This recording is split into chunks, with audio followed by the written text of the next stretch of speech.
धाकड़ खबर, बेखौफज़ुबां, बेबाक अंदाज। धाकड़ खबर में आपका स्वागत है। मैं आपके साथ हूं अकरम रेस खान। यूं तो आप जानते ही हैं क्या शुक्रवार जुमे यानी फ्राइडे का दिन है और हम लोग अपनी वीकली छुट्टी पर रहते हैं, अपनी दुकान बंद रखते हैं, लेकिन फिर भी मुझे लगा कि आज जब कहीं कुछ जाना नहीं है तो कुछ चीजें आपके सामने रख देनी चाहिए, क्योंकि खबरों की दुनिया में बहुत तेजी से खबरें बदल रही हैं, जिसको लेकर हम सोचते हैं कि इस पर बात करेंगे, कुछ ही देर बाद कुछ और स्थिति उभर जाती है। जैसे आज हम लोग सोच रहे थे कि जैसे ही भारत में चुनाव की तारीखों का ऐलान होगा तो उस पर डिस्कशन करेंगे। अचानक खबर आ गई 24 घंटे के लिए चुनाव की तारीखों को टाल दिया गया। अब कल 3 बजे होगा। हो सकता है किसी बाबा ने बता दिया हो कि फला टाइम शुभ मुहूर्त है, उस टाइम कराओ, 7 चरणों में कराओ, 8 चरणों में कराओ, ज्यादा अच्छा रहेगा, फला तारीख पे फला स्टेट का चुनाव होना चाहिए। बहुत सारी बातें हो सकती हैं, लेकिन कुल मिला के वैश्विक हलचल का ताजा बुलेटिन आपके सामने रखने जा रहा हूं, जिसमें मौजूद हैं हमारे साथ कृष्णकांत जी यानी के जी, भारतीय वायुसेना के रिटायर्ड ऑफिसर हैं, जो जियो पॉलिटिक्स पर वाकिफ है, अपनी पैनी नजर रखते हैं। दो हिस्से में पूरा बुलेटिन आपके सामने रखने का प्रयास करेंगे। पहले मैं बताएंगे कहां कहां दुनियादारी में कुछ हो रहा है, फिर बात करेंगे गाजा की। बहुत शुक्रिया सर वक्त देने के लिए। थैंक यू मिस्टर अकरम। चुनाव आयोग ने चुनाव की तारीखों का ऐलान करने के लिए 24 घंटे का और वक्त ले लिया है। आज हल्ला मच रहा था 3 बजे का, अब हल्ला मच रहा है कल शनिवार के 3 बजे का। ऐसा क्यों हुआ होगा?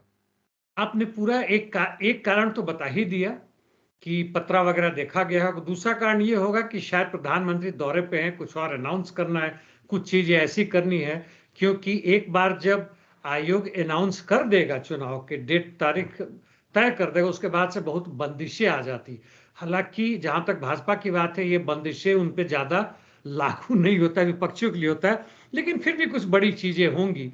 और अभी जहां तक भाजपा है, अभी तक उबर नहीं पाई है एसबीआई के ऊपर आदेश के बाद से सुप्रीम कोर्ट का इलेक्ट्रल बॉन्ड्स को दिखाने का, उसमें फंसी हुई है। देखते हैं जी।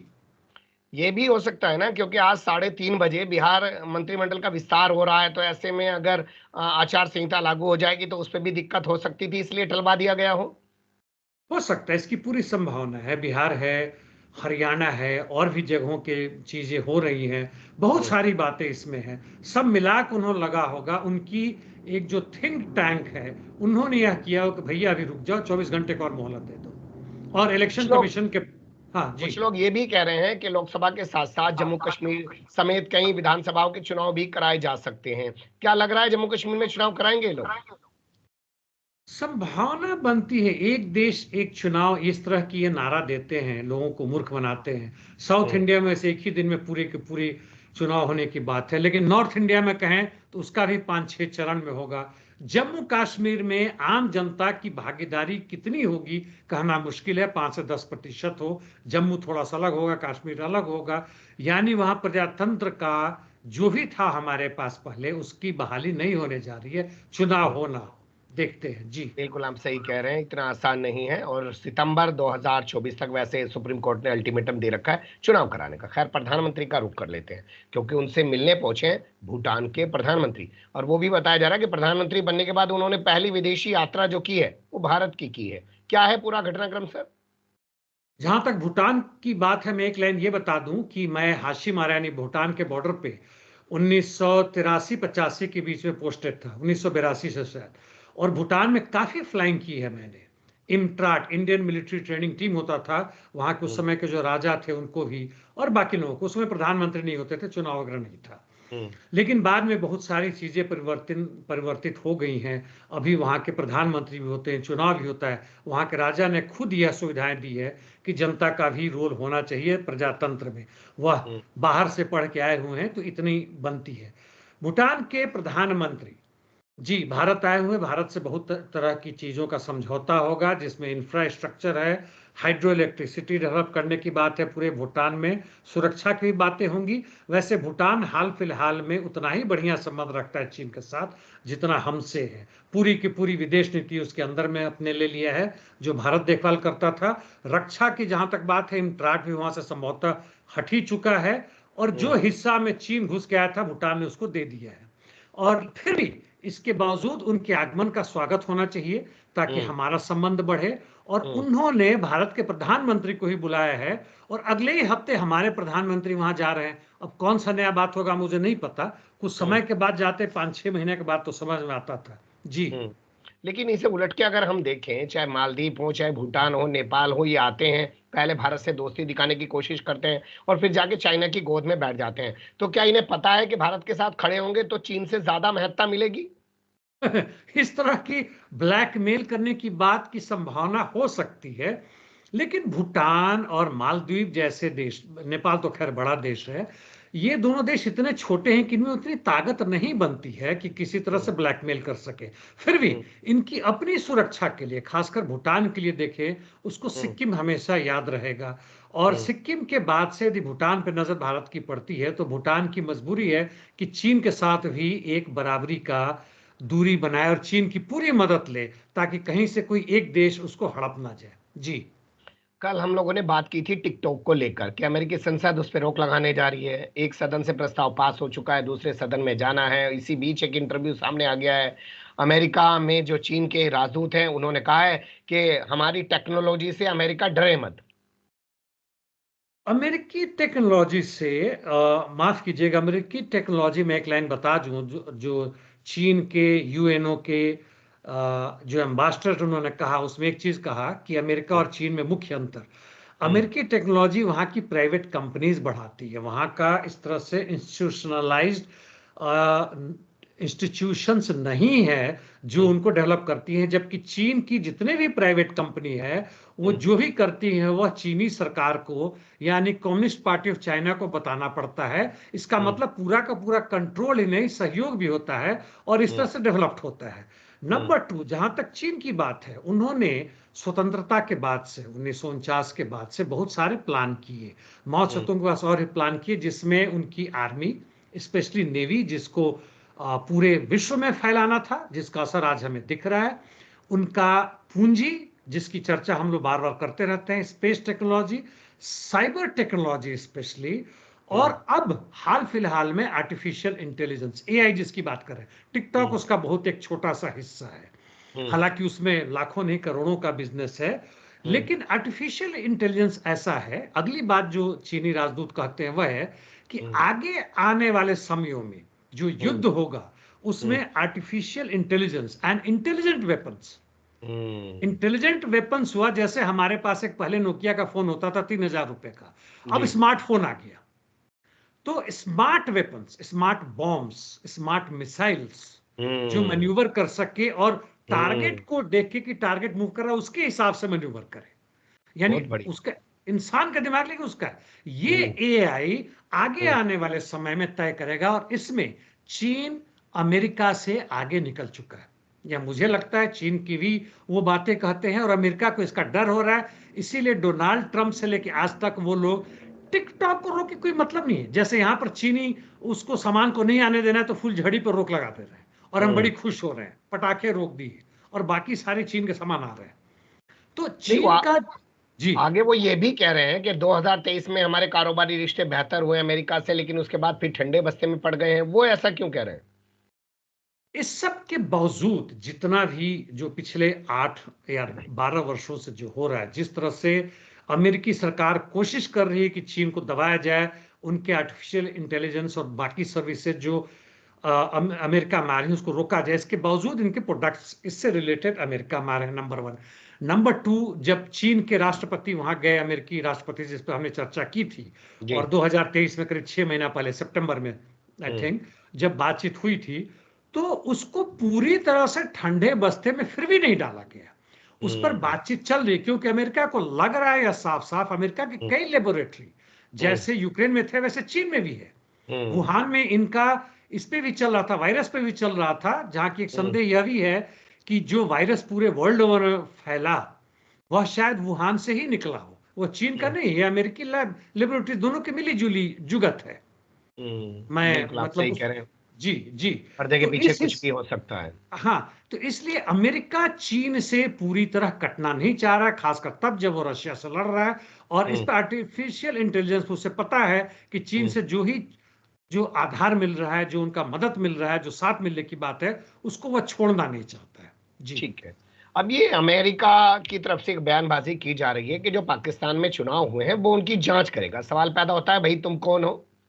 यह तो मतलब अमेरिका के हाथ में कई हथियार हैं, जी। जिसमें जिसमें एक है ह्यूमन राइट वायलेशन।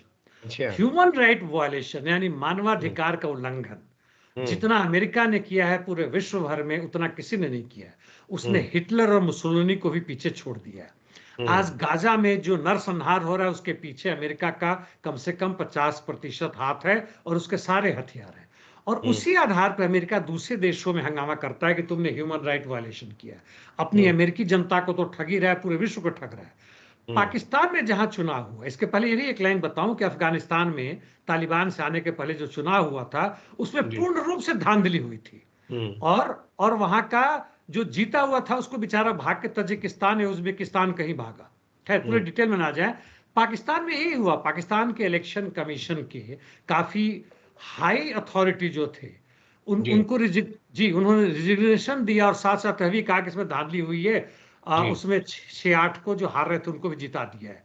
और जहां तक पीटीए की बात है, उनके चीफ इमरान खान को बात है, उनको जेल में बंद करा है, उनको नहीं करने दिया है। उनकी पार्टी जीतने के बावजूद उनको नहीं बनाने दिया है। तो हम्म। अमेरिका अपनी हार को एक तरह से कहे, क्योंकि अमेरिकी समर्थित ये अभी सत्ता में जो लोग आए उन्हीं के कहने से हुआ है, हम्म। उसको छुपाने के लिए, अपना दिखाने के लिए एक डेमोक्रेटिक चेहरा जो लिए हुए है, यह सब तमाशा और नौटंकी कर रहा और कुछ नहीं है। मान जी। लीजिए वो तमाशा नौटंकी करके साबित कर देता है कि हाँ चुनाव जो है पाकिस्तान में निष्पक्ष नहीं हुए हैं, तो क्या होगा उससे?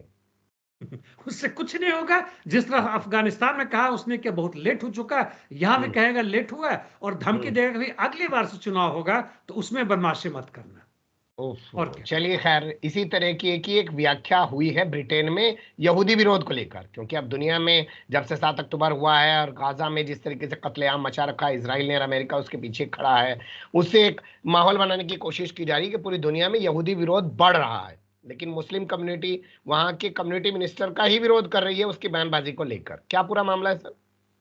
ये एक नया कानून उन्होंने बनाया है और उसके हिसाब से कहने के लिए इस्लामोफोबिया के अगेंस्ट में है, लेकिन वह जियोनिज्म के भी अगेंस्ट में है, या यहूदियों के खिलाफ जो हो रहा है उनका एक डेटा है जो कहता है पिछले 4 से 5 महीने में इस्लामोफोबिया यानी मुस्लिमों के खिलाफ जो घटनाएं घटी बढ़ी हैं वह हम्म। 335% है, तो भयानक है मतलब। जी। और यहूदियों के खिलाफ भी करीब 150% बढ़ा, यह भी भयानक है। और खासकर जब ये युद्ध शुरू हुआ मिडिल ईस्ट में, इसराइल ने जो शुरुआत की या हमास ने जो शुरुआत की उसमें लेकर, और इसमें इन्होंने नया कानून यह बनाया है कि किसी भी तरह की आइडियोलॉजी यानी विचारधारा को बढ़ावा देते हैं जिससे कि वायलेंस बढ़ता है, जिससे एंटी मुस्लिम या एंटी यहूदी चीज बढ़ता है, हम्म। जिससे आपस में घृणा बढ़ता है, उस पर विरोध किया जाएगा। ठीक हालांकि है। यह एक मजाक है जो ये कर रहे हैं। ये कानून तो पहले इस तुमने नया क्या बनाया? तुमने हम्म। करीब 50 से 100 से अधिक तथाकथित रूप से, जैसे हमास के अगेंस्ट में तुमने हम्म। पूरा बैन किया हुआ है, ये उसमें क्यों नहीं बैन कर सकते? तुम हम्म। खुद जो हो सो यहूदियों के पक्ष में और मुस्लिम के खिलाफ ये सब काम कर रहे हो। जैसे हम्म। अभी कल या परसों इन लोगों ने किया था, वो मुस्लिम जो वोमन है वहां की एमपी है उनके खिलाफ जो बयान का जो भंडा फूटा था, खुद तुम जी। ये हंगामा कर रहे हो। तो हम्म। सब मिला के उसके जो एक हिपोक्रेसी जो है उसको दर्शाता है, जिसका विरोध हो रहा और कुछ नहीं। कानून बनाने से कुछ नहीं होगा जब तक तुम उसको सही में लागू नहीं करोगे। जी। बिल्कुल आप सही कह रहे हैं, और मुस्लिम कम्युनिटी विरोध भी कर रही है कि मुस्लिमों की आड़ में यहूदियों के पक्ष में जो धरने प्रदर्शन या विरोध में जो धरने प्रदर्शन हो रहे हैं, असल में उन पर अंकुश लगाने की ब्रिटेन में कोशिश हो रही है, क्योंकि पूरी दुनिया में रिकॉर्ड कायम किया है लंदन की सड़कों पर होने वाले धरने प्रदर्शन होने। खैर, अगली खबर का रुख कर लेते हैं। आ रही है अर्जेंटीना और वेनेजुएला से जुड़ी हुई, इनके बीच ये क्या नया तनाव शुरू हो गया? क्या नई रस्साकशी शुरू हो गई सर? ये पुरानी कहानी है, आपने ही ये प्रश्न उठाया था। वह हम्म। ईरान की एक जहाज को, मतलब उसके हम्म। सामान आ रहे थे अर्जेंटीना को वो करके, और ये लैंड किया था जब अर्जेंटीना में, वेनेजुएला के लिए था, अर्जेंटीना में लैंड किया। उसको इन्होंने जब्त कर लिया और अमेरिका को दे दिया। इनका आधार है कि अमेरिका ने जब ईरान पे प्रतिबंध लगा रखा है, तुम कैसे इस्तेमाल कर सकते हो। हम्म। यह खुलेआम दादागिरी है। तुम हम्म। प्रतिबंध लगा दो और कह दो, और इंटरनेशनल लॉ कुछ भी कहता रहे, और उसके हम्म। बाद से तुम उसका जो भी सामान है कब्जा कर लो। इसके विरोध में वेनेजुएला ने अपना एयर स्पेस यानी अपने ऊपर से अर्जेंटीनियन जहाज को जाने का मना कर दिया है, जिससे अब अर्जेंटीना को कष्ट हो रहा है। हम्म। अर्जेंटीना और वेनेजुएला में बड़ी अच्छी दोस्ती थी कुछ समय पहले, जब तक अर्जेंटीना में यह नया सत्ता नहीं है जो कि हम्म, अमेरिका और इजराइल के गोद में चला गया। लेकिन हम्म, अब हंगामा हो रहा है, अब अर्जेंटीना को कष्ट भी हो रहा है, इसलिए अर्जेंटीना और इनके राजदूत आपस में मिल रहे हैं कि भाई कुछ रास्ता निकालो। जी। बिल्कुल आप सही कह रहे हैं। अगली खबर का रुख कर लेते हैं, जो फ्रांस के राष्ट्रपति इमैनुअल मैक्रों से जुड़ी हुई है। उन्होंने कहा है कि यूरोप को अगर बचाना है तो पुतिन को रोकना होगा। पहले उन्होंने कहा कि हम्म, फ्रांसीसी सैनिक, जब उनके कुछ सैनिक मारे गए थे और पकड़े गए थे हम्म, रूसियों द्वारा हम्म, यूक्रेन में, उन्होंने कहा कि हमारे कोई सैनिक नहीं है। हम्म, उसके बाद उन्होंने कहा कि जो लोग वॉलेंटियर है वो जा रहे हैं। उसके हम्म, बाद हाल फिलहाल में उन्होंने ये कहा कि जरूरत पड़ने पर फ्रांसीसी सैनिक यूरोप में जा सकती, जिसकी हमने बात की। हम्म, जब हंगामा हुआ चारों तरफ से, तब कहते हैं कि नहीं नहीं, हम इसमें इनिशिएटिव नहीं लेंगे, हम आगे नहीं बढ़ेंगे, बाकी सब जाएंगे तब देखेंगे। अब कह रहे हैं कि यदि यूक्रेन हार जाता है तो पूरे यूरोप के लिए खतरा है, क्योंकि हम्म, रूस वहीं तक नहीं रुकेगा। यह हम्म, उनका हवाई कल्पना है। रूस हम्म, कहीं से भी यूक्रेन से आगे बढ़ने की कोशिश नहीं कर रहा है, क्योंकि कहीं भी आगे बढ़ता है, पोलैंड हो या कहीं भी हो, नॉर्वे हो, इसका मतलब है कि पूरा नेटो के साथ लड़ाई लड़ने को तैयार है। रूस अभी ऐसी स्थिति में नहीं है। तो हम्म। अब ये बदहवास हो गए हैं, जो मर्जी हो रहा है, अनाप शनाप बक रहे हैं और इनका कोई महत्व नहीं है। जी। लेकिन इसी के पलट में जब बोलते हैं पुतिन कि मैं स्पेस में परमाणु हथियार प्रोजेक्ट करने जा रहा हूं, तो उनका गुस्सा तो नजर आता है इस बात पे। परमाणु हथियार नहीं, ये कहते हैं परमाणु अंग्रेजी में न्यूक्लियर पावर, यानी परमाणु परमाणु ऊर्जा। ऊर्जा। जी, परमाणु ऊर्जा, यानी अभी जो भी सैटेलाइट जाता है वहां से, जो ऑर्बिट हम्म, करता है, 6-6 महीना, साल साल भर रहता है, उसको हम्म, बार बार, मतलब वो खत्म हो जाता है कुछ समय के बाद से। अब इस तरह की सैटेलाइट, इस तरह के स्टेशन वहां पे स्टैब्लिश करेंगे जो कि न्यूक्लियर रिएक्टर की तरह, एक मिनी न्यूक्लियर रिएक्टर की तरह काम करेगा और पावर पैदा करेगा। और जो भी सैटेलाइट बाद में मान लिया खत्म, उसका ऊर्जा खत्म हो रहा है, उससे जाके वो अटैच होगा और उसको फिर से वापस एनर्जी मिलेगा। इसकी तैयारी कर रहे हैं और कह रहे हैं कि इसकी 2033 से 35 तक इसको पूरा करेंगे। ये हम्म, रॉसकॉस्मोस है जो जो कि ये काम कर रहा है, और इसकी तैयारी हम्म, बहुत पहले से चल रही है। हम्म। परमाणु बॉम्ब का जहां तक में सवाल उठा है, पुतिन और इन लोगों ने उसका कहा कि नहीं हमारे पास नहीं है, लेकिन मुझे लगता है कि इनके पास है। जी। बिल्कुल आप सही कह रहे हैं। अभी इसी में खबर है, शायद आपकी नजर से गुजरी हो, कि लीबिया से कुछ लोग एक कश्ती में सवार होकर यूरोप की तरफ जा रहे थे, इंजन खराब हो गया, 60 लोग मर गए हैं, ऐसी कुछ खबरें आ रही हैं। जब से लीबिया को नेटो और अमेरिका ने बर्बाद किया, कर्नल गद्दाफी को मार दिया, तब से लीबिया बिल्कुल बर्बाद हो चुका है। जो लीबिया एक स्वतंत्र देश था, वहां कोई भूखे नहीं मरता था, सबको बेसिक चीज यानी घर, बिजली, पानी सब कुछ मिलता था। भले ही हम्म, वहां उस ढंग का समाजवाद ना हो जिसकी कल्पना या जिसकी समझ हम में है, फिर भी हम्म, वह एक अच्छा खुशहाल देश था। और हम्म, लीबिया की यह भी कोशिश थी कि इसको पैन अफ्रीका यानी पूरे अफ्रीका में इस चीज को बढ़ाया जाए, और अमेरिका से हम लोग और नेटो से अलग रहे, लेकिन इन लोगों ने उसे बर्बाद कर दिया। अब वहां पे कहें तो वहां पे दास प्रथा शुरू हो गया, और ये बेचारे अनाज के और काम के उसमें ठोकर खा रहे हैं और दूर दराज जा रहे हैं। और बिना किसी प्रॉपर जहाज में भी इनको जो भी मिलता है, इंजन खत्म हो गया, फंस गए, मारे गए, पकड़े गए, वापस भेज रहे हैं। और यह बिल्कुल बर्बादी कैदी आलम है। तो हम भारतीयों को, यूक्रेनियन को, पूरे यूरोप को, पूरे वर्ल्ड को, लैटिन अमेरिकन कंट्रीज को समझना चाहिए कि अमेरिका का वरद हस्त तुम्हारे पास आ गया, हेल्प आ रहा है, तो तुम्हारी बर्बादी है। जी। बिल्कुल आप सही कह रहे हैं, लेकिन लोग अपनी दुनिया में मगन है, हमारा काम है उन लोगों को जगाना और बताना। खैर, अगली खबर का रुख करते हैं। गाजा से जुड़ी खबरें हमारे पास हैं, जिसमें पहला अपडेट आ रहा है ईरान से। एक महिला अपने बच्चे के साथ अस्पताल में बैठी हुई थी। अचानक उसका हिजाब नीचे गिर गया। किसी ने उसका फोटो खींच लिया। इस पर वो महिला भड़क गई कि मेरी इजाजत के बिना तस्वीर कैसे खींची। वीडियो सोशल मीडिया पे वायरल हो रहा है सर। जी, मैं क्या कहूँ, आई मीन हमारे सुनने वाले कहते हैं कि हम लोग ईरान के बारे में कुछ प्रश्न उठाते हैं। हम्म, यह मतलब हास्यास्पद स्तर तक पहुंच गया। हॉस्पिटल में है, अपने बच्चे या बच्ची के साथ है, और वहां पे भी यदि हिजाब हट जाता है या हटा देती हैं बच्चे की देखभाल, और तुम चुपके से वीडियो निकाल के डाल दो, यह मजाक ही बन गया। ऐसा मतलब ये कौन से लोग हैं? क्या ये लोग पुलिस है? और जब जनता का एक हिस्सा पुलिस का काम करने लगे, जैसे भारत में नजर आ रहा है, ये हम्म। लोग जाके तय करते हैं कि पार्क में कौन पति पत्नी बैठे हैं, कि प्रेमी बैठे हैं तो उनको पकड़े। ये किसी के लोग। फ्रिज में क्या रखा हुआ है, किसी के घर में क्या पक जी। रहा है। जी। जी। तो यह बहुत खराब स्थिति है, मानवता के खिलाफ है, और यह कहीं से भी इसको हमें इनकरेज नहीं करना चाहिए। जी। अगली खबर यूएई से ताल्लुक रखती हुई है। कल हमने बताया था कि यूएई जो है वो इसराइल को जाने वाले सामान का सड़क मार्ग बंद कर सकता है। आज खबर छपी है कि वो गैस देना भी बंद कर सकता है इसराइल को। यूएई ने यदि वास्तव में ऐसा किया है या करने वाला है, $2 बिलियन के बराबर है। यूएई है, बीपी जो एक कंपनी है इंग्लैंड का, ब्रिटेन का, जी। उसने सब मिलजुल के इन लोगों ने कहा है कि भाई 2 बिलियन का इनके जो आगे समझौता होने वाला था, पूरा नहीं हम्म, खत्म हुआ है, लेकिन जो हम्म, होने वाला था उसको ये आगे नहीं बढ़ाएंगे, और हो हम्म, सकता है आगे भी कर दे। यदि युद्ध ना हुआ रहता तो ये सारे एनर्जी यूएई के कंपनी, जो अरब कंट्री से सटा हुआ, इसराइल से सटा हुआ जो क्षेत्र है, और जिसके कारण शुरुआती दौर में आपने कहा था कि जो नया ऊर्जा का स्रोत का पता चला है, ऑयल एंड गैसेस का, वह तो जी। कहीं कारण नहीं इस युद्ध का, तो हम्म, उसमें इनका 35 से 45% तक, यानी तकरीबन आधा हम्म, हिस्सा तक इनका था। लेकिन हम्म। अब ये हो रहा है, इससे इसराइल को भारी भारी घाटा का सामना करना पड़ रहा है, और नेतन्याहू को समझ में यह बात नहीं आ रहा है, या आ रहा है तो जो भी अपने जिद और हट के कारण नहीं, इसे और आप ऐसे आत्म। भी तो कह सकते हैं ना सर कि बाइडेन अगर चाह रहे हैं तो ये तमाम कंट्री जो है इसराइल के खिलाफ कुछ दबे पांव कुछ करने की कोशिश कर रही हैं ताकि नेतन्याहू को साइड किया जा सके।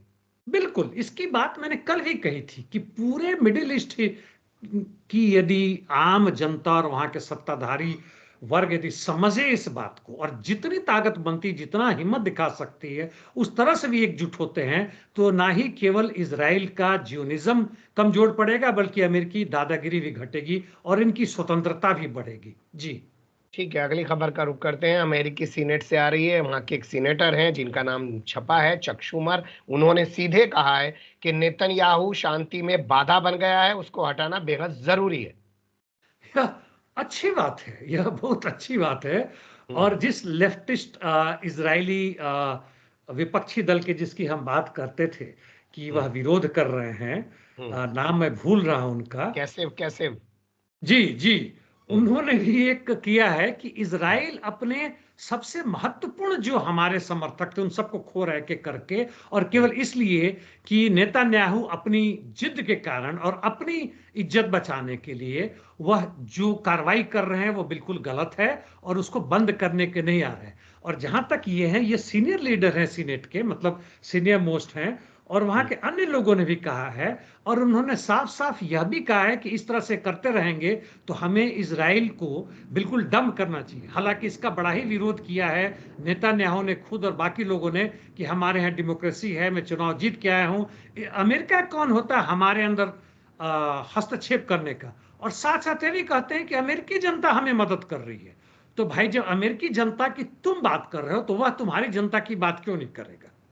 वह बिल्कुल तुम्हारे सही। विरोध में जा खड़ी हुई है। वेस्ट बैंक में कुछ जो अवैध बस्तियां बसा रखी हैं इसराइल ने, वहां के रहने वाले कुछ लोग हैं और 2 चौकियां हैं, उनको प्रतिबंधित कर दिया अमेरिका ने। ये भी खबर छपी है। हाँ, इसके पहले भी 3-4 कर दिया था अमेरिका ने। तो प्रतिबंधित करना है तो वो अस्त्र शस्त्र देना बंद कर दे, सब कुछ ठीक हो जाएगा। इतना ही यदि वो मान ले, बाइडेन या आने वाले ट्रंप या पहले वाले ट्रंप या अमेरिकी प्रशासन या उसके पहले जो पीछे जो भी उनका डीप स्टेट है बंद कर दे, तो सारी हम्म, समस्याओं का हल उससे हो जाएगा। लेकिन ये लोग नहीं मानेंगे, दिखाने के लिए 2-4 के ऊपर प्रतिबंधित कर दिया। क्या अंतर पड़ता है? आपके और हमारे ऊपर प्रतिबंधित कर दे, हम अमेरिका जा हम्म, भी नहीं रहे यार, ना ही कुछ पैसा मिल रहा है, करते हम्म। रहो। बिल्कुल सही कह रहे हैं। एक अपडेट आया है, यूरोप के बंदरगाहों से ईरान हथियार भिजवा रहा है लेबनान में हिजबुल्लाह के पास। दावा किया गया है कि बेल्जियम उसमें है शामिल, और इटली है, और स्पेन है। क्या सच्चाई है सर? सच्चाई तो अब ईरान ही बताएगा, उसने इसका खंडन नहीं किया अभी तक। कुछ बैकग्राउंड नॉइज आ रहा है लगता है। जी, अभी नहीं। ठीक हो गया। तो हम्म, इन आपको मेरी आवाज क्लियर आ रही है? हाँ जी। ओके, ठीक है। तो इन तीनों देशों में यदि खबर सही है, तो लगने लग गया था नहीं, ईरान दोबारा को। यहाँ से बोलिए कि सच्चाई तो ईरान बताए, वहां से। हाँ, सच्चाई यही है कि यदि ईरान इनसे सही में भेज रहा है, तो ईरान ईरान को यह लगने लग गया था कि उनके अस्त्र शस्त्र जो हिजबुल्लाह तक पहुंच रहा था वह पकड़ा जाएगा, उस पर बमबारी हो सकती है, उसको अमेरिका या इसराइल भी तबाह कर सकता है। इसलिए उनके लिए जरूरी है कि अब किसी भिन्न तरीकों से भेजे। और इसलिए 3 देशों के जैसा नाम लिए, बेल्जियम, इटली और स्पेन, ये काफ़ी भीड़-भाड़ वाले जगह है। यहाँ से जो भी शिप गुज़रते हैं, उसको लंबे समय तक नहीं रोका जाता है। क्योंकि अ रिपोर्ट में भी किया जाए तो एक-एक चीज़ को उसमें इसलिए कंटेनर में भर-भर के जाने लग गए थे और काफ़ी भारी मात्रा में। कहीं से संदेह हुआ कि भई अचानक हमारे यहाँ क्यों आ रहा है? खोज खबर हुआ तो पता चला इसमें अस्त्र है और इसमें नई-नई इसमें मिसाइल्स भी जा रही हैं। तो संदेह थे शस्त्र तो यह ईरान की बड़ी ही समझदारी पूर्वक और बड़ा ही इंटेलिजेंट मतलब उनका मूव था अमेरिका और इज़राइल को मूर्ख बनाने का और हिज़बुल्लाह को इससे देते रहे और हिज़बुल्लाह को आयत इससे लेबनान से होते हुए यह हमास के पास पहुँच रहा था। जी, या ये ईरान के खिलाफ एक प्रोपेगेंडा है मात्र? ये भी हो सकता है। जी, इसीलिए मैंने कहा है यदि इस खबर में सच्चाई हो, हालाँकि ये टेलीग्राफ में छपा हुआ है, तो कहना मुश्किल है। देखते हैं, अभी तक मैंने नहीं देखा कि ईरान ने या हाँ कहा हो या ना कहा। अभी तक ईरान ने कुछ नहीं कहा इसमें। बिल्कुल आप सही कह रहे हैं, जब तक ईरान की तरफ से कोई प्रतिक्रिया नहीं आएगी तब तक कुछ कहा नहीं जा सकता। लेकिन जैसा मैं खबर के शुरू में कह रहा था कि बहुत तेजी से चीजें बदल रही हैं और जितनी तेजी से बदलती हैं उतनी तेजी से उनको समझना, आपके सामने रखना, उसके लिए तो फिर तो 24 घंटे का चैनल बनाना पड़ेगा सैटेलाइट वाला, तभी संभव है। हम लोग कुछ चुनिंदा खबरें होती है उन पर जो है कुछ चीजें आपके सामने रखने का प्रयास करते हैं, इसमें हमारा सहयोग देते हैं। सर बहुत शुक्रिया आपका, हमने बहुत बारीकी से तमाम चीजों पर रोशनी डाली। फिर आपके साथ जुड़ने की कोशिश करेंगे। धन्यवाद। Thank you mister Akram.